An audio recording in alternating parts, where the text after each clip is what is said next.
আসসালামু আলাইকুম প্রিয় দর্শক, চলে আসলাম আজকের এই মুহূর্তে পাওয়া দেশের উপর তীব্র ঝড় বৃষ্টি, শিলাবৃষ্টি, কালবৈশাখী, ঝড়ো হাওয়া, নিম্নচাপ এবং আগামীকালের খুবই গুরুত্বপূর্ণ আবহাওয়ার সম্ভাব নিয়ে। আগামীকাল 8 এপ্রিল বুধবার 2026 আগামী 48 ঘন্টায় আবারও সারা দেশের বেশিরভাগ জেলায় তীব্র ঝড় বৃষ্টি, কালবৈশাখী এবং শিলাবৃষ্টি নিয়ে বড় ধরনের সতর্কবার্তা জারি করল আবহাওয়া অধিদপ্তর। বিশেষ করে দেশের উত্তরাঞ্চলে শেরপুর, জামালপুর, গাইবান্ধা, নেত্রকোনা, সুনামগঞ্জ, সিলেট, হবিগঞ্জ, মৌলভীবাজার সহ অন্যদিকে দেশের দক্ষিণাঞ্চল নোয়াখালী, ফেনী, লক্ষ্মীপুর, চাঁদপুর, চট্টগ্রাম, রাঙ্গামাটি, কক্সবাজার, পটুয়াখালী, বরগুনা, বাগেরহাট, পিরোজপুর, খুলনা, সাতক্ষীরা, সুন্দরবন সহ পশ্চিমবঙ্গের একাধিক এলাকায় হালকা থেকে মাঝারি এবং কোথাও কোথাও ভারী থেকে অতি ভারী বৃষ্টিপাতের সম্ভাবনা রয়েছে। এছাড়া কোথাও কোথাও ঘন্টায় প্রায় 50 থেকে 60 কিলোমিটার বেগে অস্থায়ী দমকা বা ঝোড়ো হাওয়া বয়ে যাওয়ার সম্ভাবনা রয়েছে। তো এই মুহূর্তে আমরা সরাসরি লাইভ আবহাওয়ার স্ক্রিন মডেলের মধ্যে চলে আসলাম। দেখতে পাচ্ছি আগামী 24 থেকে 48 ঘন্টার মধ্যে ফের বেশ কিছু এলাকায় বৃষ্টিপাতের কমলা সতর্কতা এবং লাল সতর্কতা জারি করা হয়েছে। তো প্রত্যেক গ্রাম অঞ্চলের আপডেট আপনাদেরকে জানিয়ে দেবো। বর্তমানে আপনারা দেখতে পাচ্ছেন গতকাল দেশের অধিকাংশ এলাকায় মাঝারি থেকে ভারী বৃষ্টিপাত হতে দেখা গেছে। বরিশাল বিভাগের অনেক এলাকায়, ঝালকাঠি, বরিশাল, তারপর দুমকি এলাকায়, পটুয়াখালী, জিয়ানগর, এখানে পিরোজপুর হালকা থেকে মাঝারি কোথাও কোথাও ভারী বৃষ্টিপাত হতে দেখা গেছে। বাগেরহাট, রামপাল, মংলা এই অঞ্চলে, কইরা, তারপর এখানে বিশেষ করে খুলনা বিভাগের দিকে গোপালগঞ্জ, নড়াইল, যশোর সহ মাগুরা, তারপর চুয়াডাঙ্গা, এখানে অনেক এলাকায় বৃষ্টিপাত দেখা গেছে। পাশাপাশি সন্দ্বীপ, হাতিয়া, তারপর চট্টগ্রাম বিভাগের উপকূলীয় অঞ্চল, কক্সবাজার, কুতুবদিয়া, এখানে বান্দরবন, তারপর এখানে চট্টগ্রাম বিভাগের আরও বেশ কিছু এলাকায় হালকা থেকে মাঝারি ধরনের বৃষ্টিপাত দেখা গেছে এবং সিলেট বিভাগের দিকেও।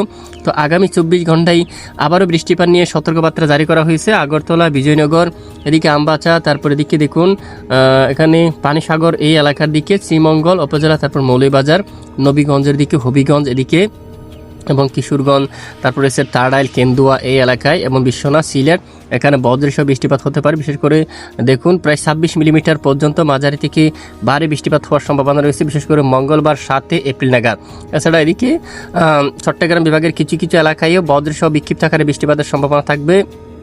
এরপরে 8 তারিখের আপডেটে দেখা যাচ্ছে আবারও 8 তারিখ এবং 9 তারিখের মধ্যে নতুন করে আবারও শক্তিশালী বজ্রবাহী মেঘ তৈরি হয়ে দেশের বিভিন্ন এলাকায় বৃষ্টিপাত ঘটার সম্ভাবনা থাকবে। এরই মধ্যে দেখা যাচ্ছে বরিশাল, ভোলা, তারপরে হচ্ছে পটুয়াখালী, তারপর এখানে ঝালকাঠি এই অঞ্চলের দিকে এবং পিরোজপুর, বাগেরহাট এখানে, তারপর রামপাল, মংলা, বিজয়নগর, এখানে জিয়ানগর এই এলাকার দিকে এখানে দেখুন ব্যাপক বৃষ্টিপাতের সম্ভাবনা রয়েছে এবং বরগুনার দিকেও রয়েছে। তারপর দশমিনা এই এলাকার দিকে কিন্তু বজ্রসহ বৃষ্টিপাত হওয়ার সম্ভাবনা রয়েছে, কুয়াকাটার দিকে, তারপর এখানে দুবলারচর এই এলাকায়, তারপর এখানে আলপট্রি এই এলাকার দিকে বজ্রসহ বৃষ্টিপাত হতে পারে। কলকাতা, বসিরহাট, হাবড়া, যশোর এখানে বেশিরভাগ এলাকায় যেটা আমরা একটু দেখি, গোপালগঞ্জের দিকেও প্রায় 19 মিলিমিটার পর্যন্ত এবং নড়াইলের দিকে যদি দেখি প্রায় 20 মিলিমিটার পর্যন্ত এরকম বজ্রসহ ভারী বৃষ্টিপাতের সম্ভাবনা থাকবে। এবং 8 তারিখ 9 তারিখ নাগাদ আরও দেখুন মৌলভীবাজারের দিকে থাকছে শ্রীমঙ্গল উপজেলা, হবিগঞ্জ, নবীগঞ্জ এখানে প্রায় ঘন্টায় 20 মিলিমিটার পর্যন্ত বৃষ্টিপাত হওয়ার সম্ভাবনা। কিশোরগঞ্জ, কেন্দুয়া, টাড়াইল এলাকায়, তারপর ময়মনসিংহ, নেত্রকোনা, সুনামগঞ্জ জেলার আশেপাশে বেশ কিছু এলাকায়, ছাতক, বালতা এই এলাকার দিকে বজ্রসহ বৃষ্টিপাত হতে পারে। অন্যদিকে উত্তরবঙ্গের দিকে যেমনটা কুড়িগ্রামের দিকে এখানে বৃষ্টিপাত হতে পারে বজ্রসহ, ধুবড়ি, তারপর এখানে লাক্সিপুর এই এলাকার দিকে, কুচবিহার এখানেও বেশ কিছু এলাকায় বজ্রসহ হালকা থেকে মাঝারি ধরনের বৃষ্টিপাত হওয়ার সম্ভাবনা রয়েছে। এবং 9 তারিখ নাগাদও দেশের বেশ কিছু এলাকায় হালকা থেকে মাঝারি এবং কোথাও কোথাও ভারী বৃষ্টিপাত হওয়ার সম্ভাবনা দেখা যাচ্ছে। তো আবহাওয়ার নতুন পরিবর্তন আসলে অবশ্যই আপনাদেরকে জানিয়ে দেওয়া হবে, আমাদের সঙ্গে থাকবেন।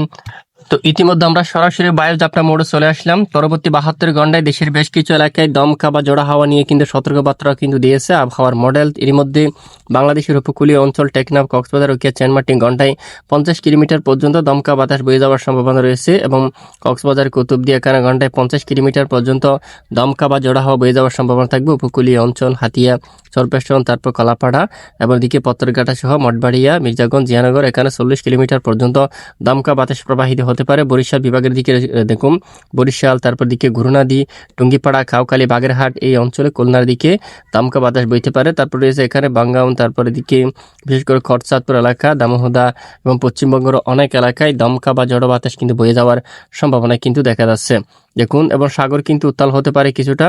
এখানে এখানে সাগর দিকেও কিন্তু প্রচণ্ড আকার বজ্রসহ হালকা থেকে মাঝারি ধরনের বৃষ্টিপাত হওয়ার সম্ভাবনা থাকবে।